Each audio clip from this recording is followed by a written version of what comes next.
Há muitas pessoas procurando o caminho de salvação. Não conseguem encontrar. Será que estão procurando de uma maneira certa? Jesus disse: conhecereis a verdade e a verdade vos libertará.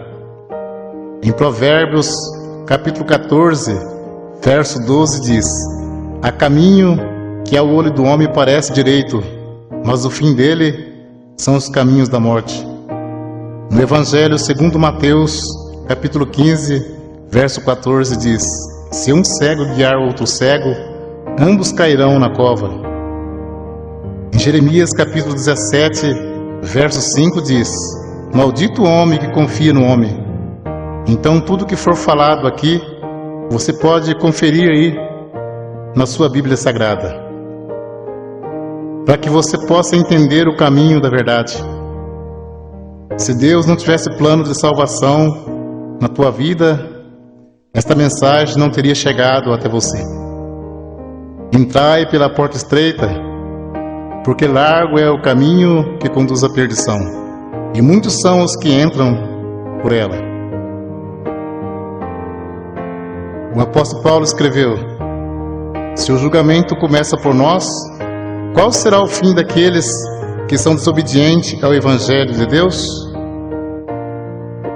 Se alguém não valorizar a palavra de Deus, com certeza dirá naquele dia: eu pensei que todos os caminhos levassem a Deus. O apóstolo Paulo escreveu aos Gálatas, capítulo 1, versos 6, 7, 8 e 9: maravilho-me de que tão depressa passeis daquele que vos chamou a graça de Cristo para outro evangelho, o qual não é outro. Mas há alguns que vos inquietam e querem transtornar o evangelho de Cristo. Mas ainda que nós mesmos, ou um anjo do céu, vos anunciar outro evangelho além do que está escrito, seja anátema. Assim como já vos dissemos, agora de novo vos digo: se alguém vos anunciar outro evangelho além do que já recebeste, seja anátema. Jesus Cristo disse: eu sou o caminho, a verdade e a vida. Ninguém vem ao Pai senão por mim. O Evangelho segundo João, capítulo 10, verso 9 ao 14. Jesus disse: eu sou a porta. Se alguém entrar por mim, salvar-se-á. E entrará e sairá e achará pastagem. O ladrão não vem senão a roubar, a matar e a destruir. Eu vim para que tenha vida, e vida com abundância. Eu sou o bom pastor.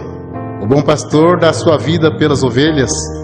Mas o mercenário e o que não é pastor, de quem não são as ovelhas, vê vir o lobo e deixa as ovelhas e foge. E o lobo as arrebata e dispersa. Ora, o mercenário foge porque é mercenário e não tem cuidado das ovelhas.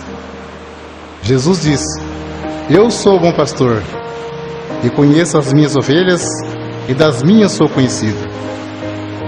Veremos agora em Apocalipse, capítulo 22, versos 18, 19, 20 e 21. Porque eu testifico a todo aquele que ouvir as palavras da profecia desse livro, que se alguém lhe acrescentar alguma coisa, Deus fará vir sobre ele as pragas que estão escritas neste livro. E se alguém tirar quaisquer palavra do livro desta profecia, Deus tirará a sua parte da árvore da vida e da cidade santa que está escrito neste livro. Aquele que testifica estas coisas diz: certamente cedo eu venho. Amém. Ora vem, Senhor Jesus. A graça de nosso Senhor Jesus Cristo seja com todos vós. Amém. Segunda Epístola, João, capítulo 1, verso 10 e 11. Se alguém vem ter convosco e não traz essa doutrina, não o recebais em casa, nem tampouco o saudeis, porque quem o sauda tem parte nas suas más obras. Segunda Epístola, Pedro, capítulo 3, versos 16, 17 e 18. Falando disso, como em todas as suas epístolas, entre as quais há ponto difícil de entender, que os indoutos em constante torcem igualmente as outras escrituras para a sua própria perdição. Vós, portanto, amados, sabendo isto de antemão, guardai-vos de que, pelo engano dos homens abomináveis, sejais juntamente arrebatados, e descaiais da vossa firmeza. Antes crescei na graça e conhecimento de nosso Senhor e Salvador Jesus Cristo. A Ele seja dada a glória, assim agora, como no dia da eternidade. Amém. Segunda Epístola a Pedro, capítulo 1, verso 20 e 21. Sabendo primeiramente isto, que nenhuma profecia da Escritura é de particular interpretação, porque a profecia nunca foi produzida por vontade de homem algum, mas os homens santos de Deus falaram inspirado pelo Espírito Santo. Se a profecia não é de particular interpretação, então não temos nada que dizer que a doutrina é de Pedro ou de Paulo, mas sim doutrina de Jesus Cristo. Para termos a salvação, precisamos ter compromisso com a palavra de Deus.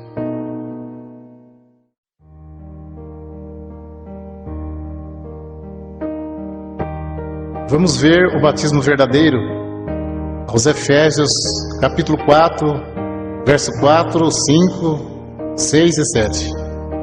Há um só corpo e um só Espírito, como também foste chamados em uma só esperança da vossa vocação. Um só Senhor, uma só fé, um só batismo, um só Deus e Pai de todos, o qual é sobre todos e para todos e em todos. Mas a graça foi dada a cada um de nós, segundo a medida do dom de Cristo. Batismo tem muitos, mas de acordo com a Bíblia, é só um. Vamos ver qual é o verdadeiro. Segundo Marcos, capítulo 16, verso 15, 16 e 17. Jesus disse: Ide por todo mundo, pregai o Evangelho a toda criatura. Quem crer e for batizado será salvo, mas quem não crer será condenado. E estes sinais seguirão aos que crerem em meu nome. Expulsarão os demônios, falarão novas línguas, pegarão nas serpentes, e se beberem alguma coisa mortífera, não lhes fará dano algum. E porão as mãos sobre os enfermos e os curarão. Ora, o Senhor, depois de lhes ter falado, foi recebido no céu e assentou-se à direita de Deus. E eles, tendo partido, pregaram por todas as partes, cooperando com eles o Senhor e confirmando a palavra com sinais que se seguiram. Amém. Evangelho segundo João, capítulo 3, verso 3 ao 7. Jesus respondeu e disse-lhe: na verdade te digo, que aquele que não nascer de novo não pode ver o reino de Deus.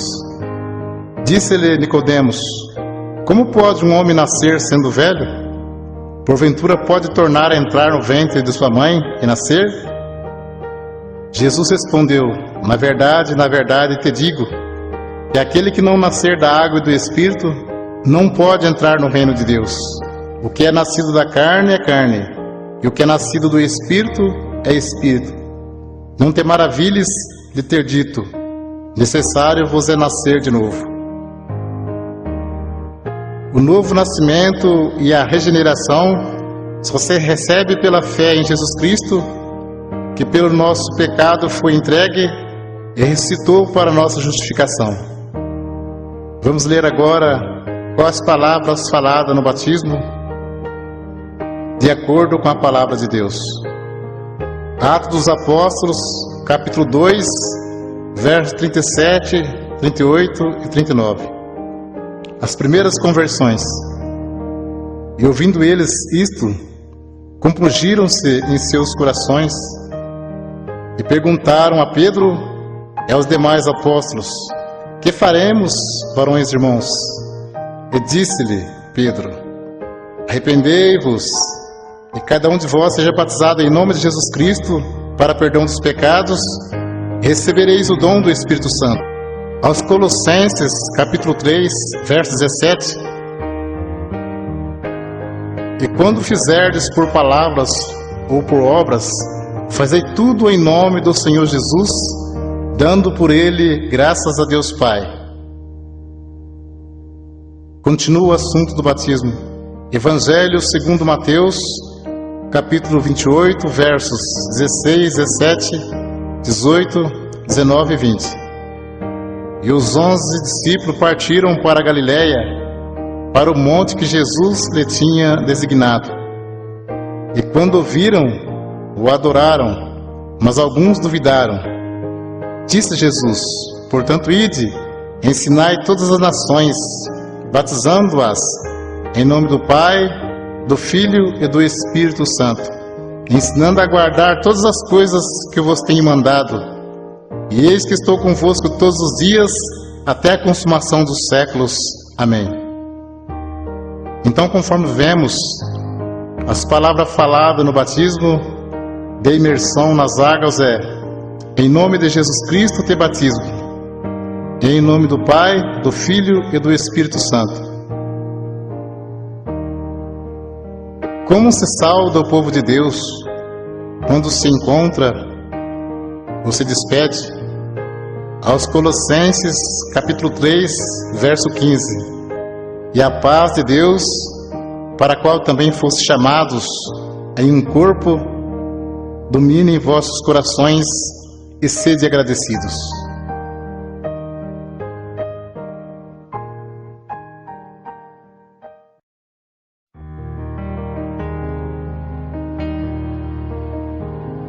Vamos ver doutrina Santo Ósculo.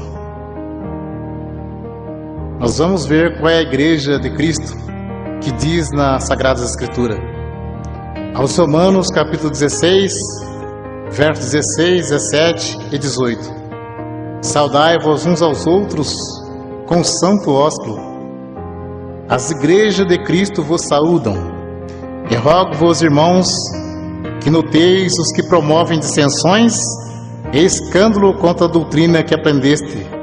Desviai-vos deles, porque os tais não servem a nosso Senhor Jesus Cristo, mas ao seu ventre, e com suaves palavras e lisonjas enganam os corações dos simples.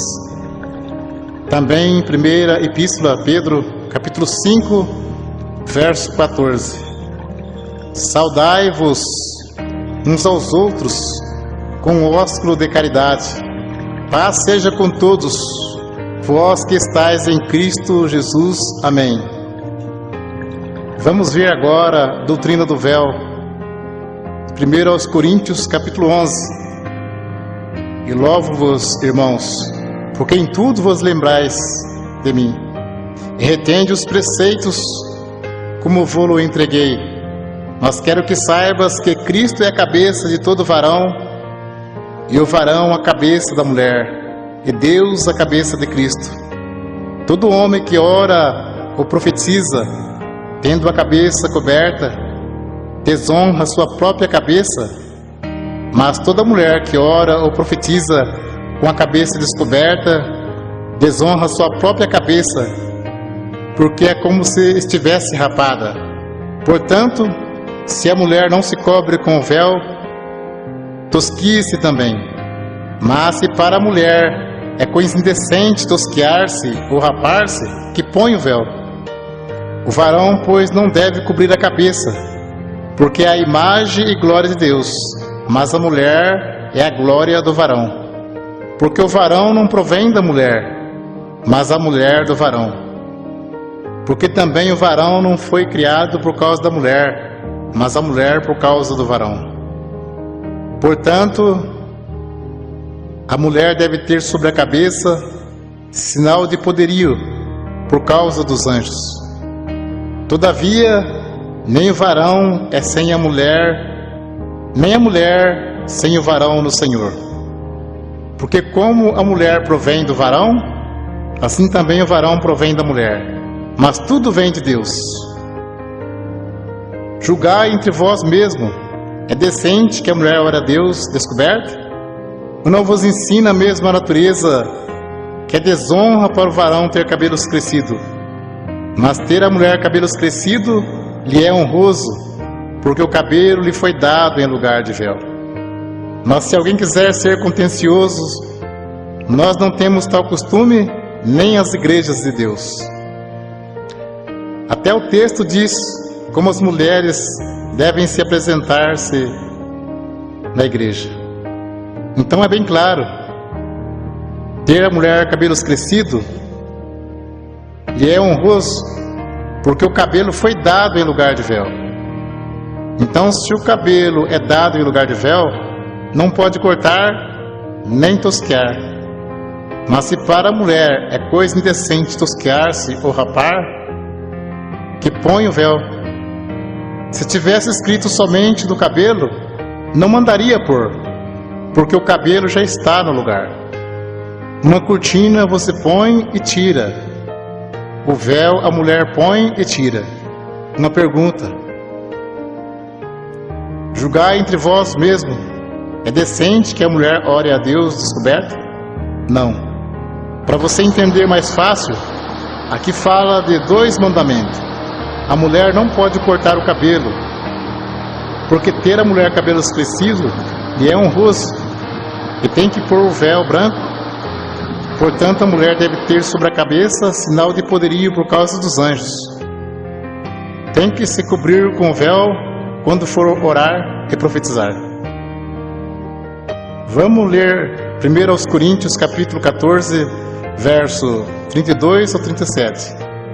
Fala sobre a necessidade de ordem no culto, porque os espíritos dos profetas estão sujeitos aos profetas, porque Deus não é Deus de confusão, senão de paz. Como em todas as igrejas dos santos, as mulheres estejam caladas nas igrejas, porque lhes não é permitido falar, mas estejam sujeitas como ordena a lei. E se querem aprender alguma coisa, interroguem em casa seus próprios maridos, porque é indecente que as mulheres falem na igreja. Porventura saiu dentre vós a palavra de Deus? Ou veio ela somente para vós? Se alguém cuida ser profeta ou espiritual, reconheça que as coisas que vos escrevo são mandamento do Senhor. Um esclarecimento, para você saber como é a Santa Ceia. Jesus celebrou a última Páscoa, que era uma vez ao ano, e celebrou a primeira Santa Ceia, que se segue uma vez ao ano. A Santa Ceia é a lembrança do sacrifício e da morte de Jesus Cristo por nós, até que Ele venha nos buscar. Ceia todo domingo ou todo mês não se encontra nas Sagradas Escrituras. Ceia todo mês é maneira de prender a pessoa firme no pagamento do dízimos. Cuidado com isso. Deus abençoe pela atenção. Que Deus cumpra na sua vida a oração que Jesus Cristo fez ao Pai. Segundo Mateus, capítulo 11, versos 25 ao 30. Naquele tempo, respondendo Jesus, disse: Graças te dou, ó Pai, Senhor do céu e da terra, que ocultastes estas coisas aos sábios e entendidos e revelaste aos pequeninos. Sim, ó Pai, porque assim te aprouve. Todas as coisas me foram entregues por meu Pai, e ninguém conhece o Filho senão o Pai, e ninguém conhece o Pai senão o Filho, e aquele a quem o Filho quiser revelar. Vinde a mim, todos que estáis cansados e oprimidos, eu vos aliviarei. Tomai sobre vós o meu jugo e aprendei de mim, que sou manso e humilde de coração, e encontrarei descanso para as vossas almas, porque o meu jugo é suave e o meu fardo é leve.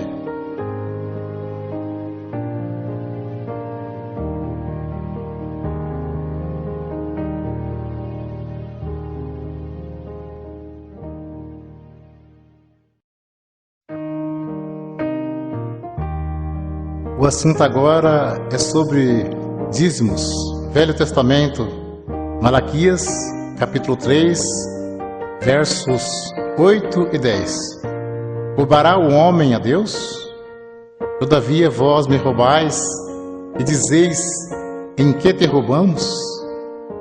Nos dízimos e nas ofertas alçadas.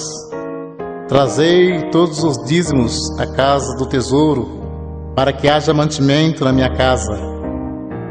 E depois fazer prova de mim, diz o Senhor dos Exércitos, se eu não vos abrir as janelas do céu e não derramar sobre vós uma benção tal, que dela vos advenha a maior abastança.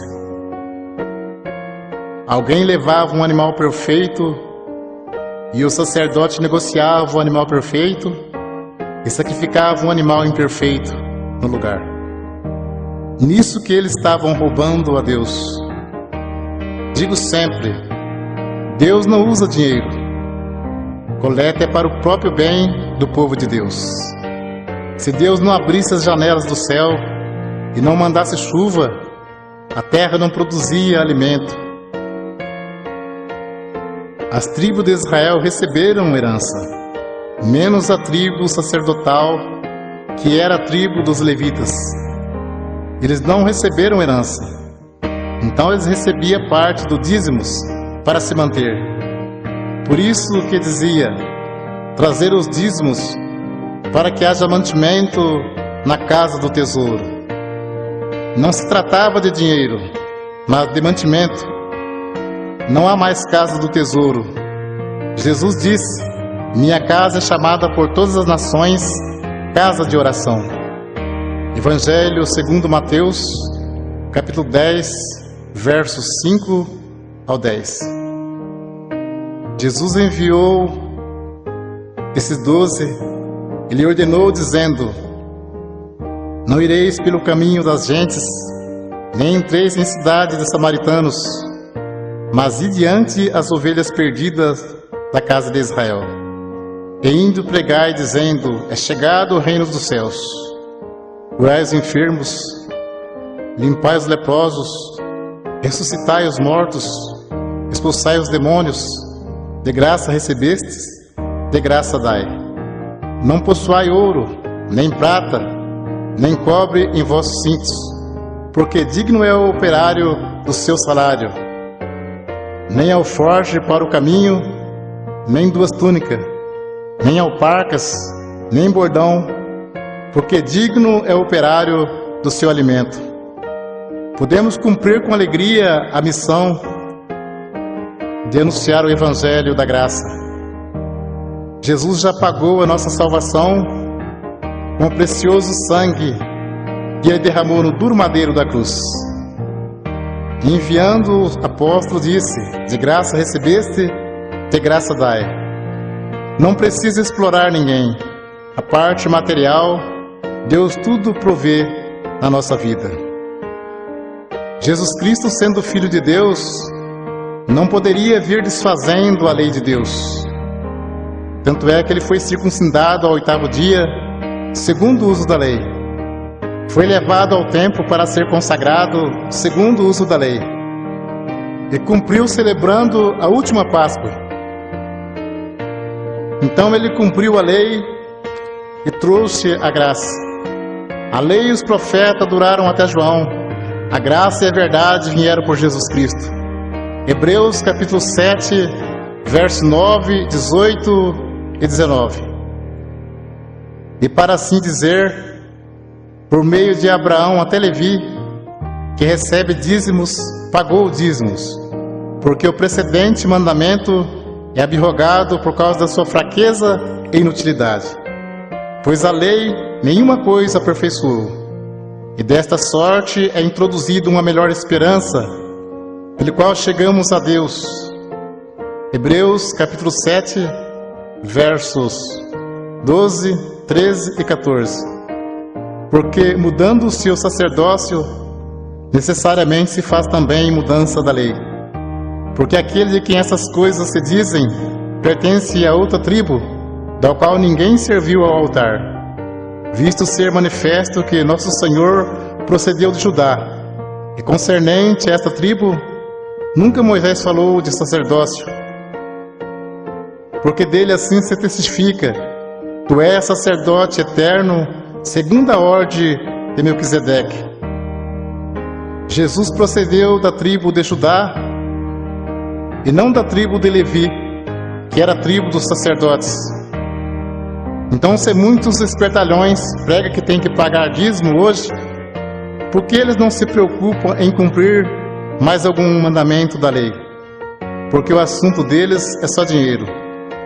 Procura enganar, sendo que dízimos era para que houvesse mantimento na casa do tesouro. Muitos querem tirar proveito para ganhar dinheiro, dizendo: digno é o obreiro do seu salário. Mas isto é mesmo que dizer: digno é o obreiro do seu alimento.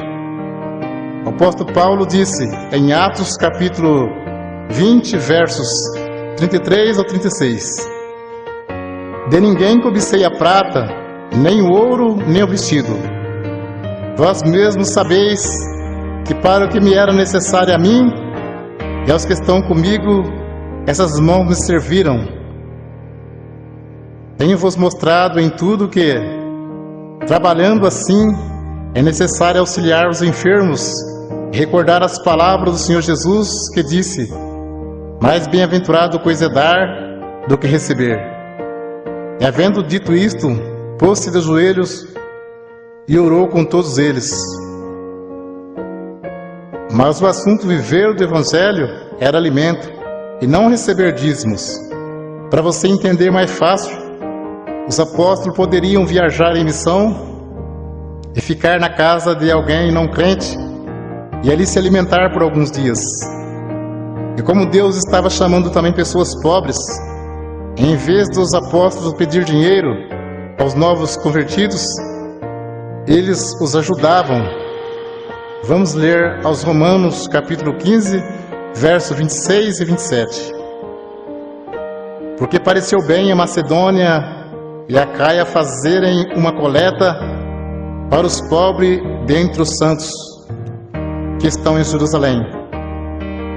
Isso lhe pareceu bem, como devedores que são para com eles, porque se os gentios foram participantes dos bens espirituais, devem também ministrar os temporais. Confira esse assunto com atenção.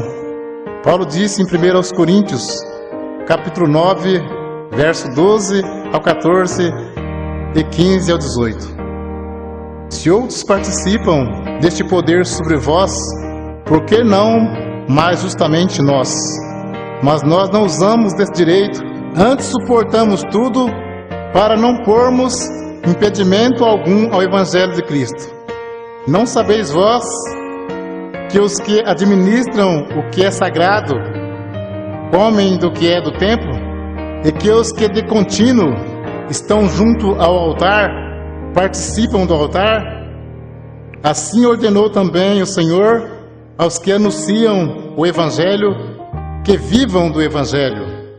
Mas eu de nenhuma destas coisas usei, e não escrevi isso para que assim se faça comigo, porque melhor me fora morrer do que alguém fazer vã esta minha glória. Porque se anuncio o Evangelho, não tenho do que me gloriar, pois me é imposta esta obrigação. E ai de mim se não anunciar o Evangelho. E por isso, se eu faço de boa mente, terei prêmio. Mas se de má vontade, apenas uma dispensação me é confiada. Logo, que prêmio tenho que, evangelizando, proponha de graça o Evangelho de Jesus Cristo, para não abusar do meu poder no Evangelho. E Paulo disse: outras igrejas despojei, deixando de receber salário, para vos anunciar de graça o Evangelho de Jesus Cristo.